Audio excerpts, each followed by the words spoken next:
Hey guys, what's up? Happy Friday. Just finished my run and wanted to send a message to you guys, but I thought I'd pop into this park here because it's absolutely glorious today. Forgive me, I'm wheezing and coughing a little bit because my asthma's playing up because of this bloody hay fever, so just bear with me. Having lived as an athlete before and still living like an athlete today, it's given me a few things. It's given me that feeling of being capable and being strong. Emotionally, I'm quite resilient. It's supported my mental health in various different ways. And you've got all the physiological side of stuff as well, right? So day to day, I've got good energy levels, I'm symptom free, and all that sort of stuff. But you know what it's all rooted in? It's all rooted in discipline. So I wanted to share a few things about discipline with you today.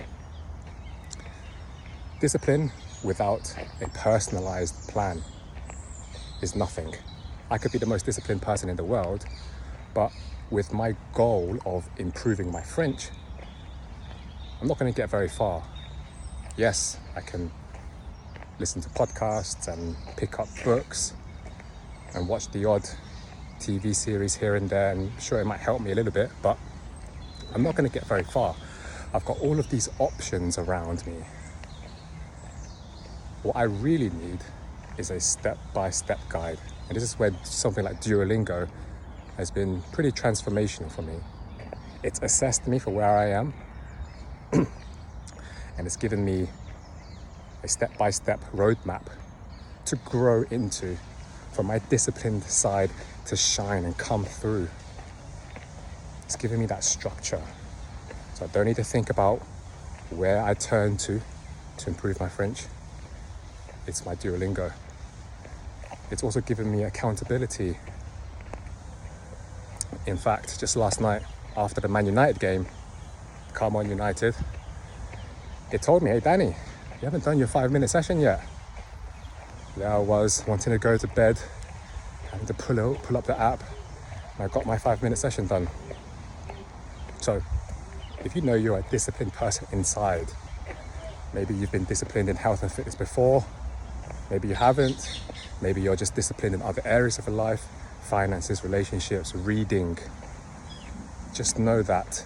Just think about how far you can go with a clear step-by-step roadmap, a clear structure that makes it easy for you to grow into and something that keeps you accountable. Which brings me to my second point. There is a level of discipline that's right for you right now. If you think something like a low-carb diet, intermittent fasting, or various other forms of time-restricted eating, or things like cutting out bread and alcohol, which are two common strategies that I see a lot of people use, if you think those are strategies, you're wrong. Those are extremes. That's called living in extremes. You think it's giving you control. I'm just going to control my diet through these mechanisms, and then I allow myself to have a cheat day, a cheat meal. It doesn't work. You know how I know? Because every single one of my clients that show up to work with me has been there. Hell, I've been there. The body likes to work in homeostasis. Blood pressure, not too little, not too much, just the right amount. Cortisol, not too little, not too much, just the right amount. Goldilocks. And it's the same thing with discipline. You can't have too little discipline because that's not going to challenge us. That's not going to allow us to grow. You can't have too much discipline. Otherwise, that can be destructive as well. We need to find that top of that bell curve where that level of discipline is right for you. And what that usually means for most people is finding balance.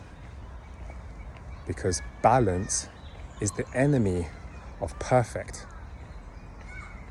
Going low carb and cutting out all of your favorite foods and aiming and striving for perfection is only because you don't know any other way and you don't know how to find balance. Yes, it takes time. Yes, it takes a bit of work. And it goes back to my post yesterday about falling back to what feels familiar and safe. And that actually what we need to do is step outside of that comfort zone and explore a different way, the way that actually gives us a little bit of anxiety because we're not quite sure. That's growth right there. So as we move into another bank holiday, I want you to think about how you can find structure and accountability that will allow the disciplined side of you come through. And also how to find the right level of discipline for you based on where you are right now, your personal circumstances, your goals, your preferences, your scheduled demands, all the rest of it. Have a good weekend.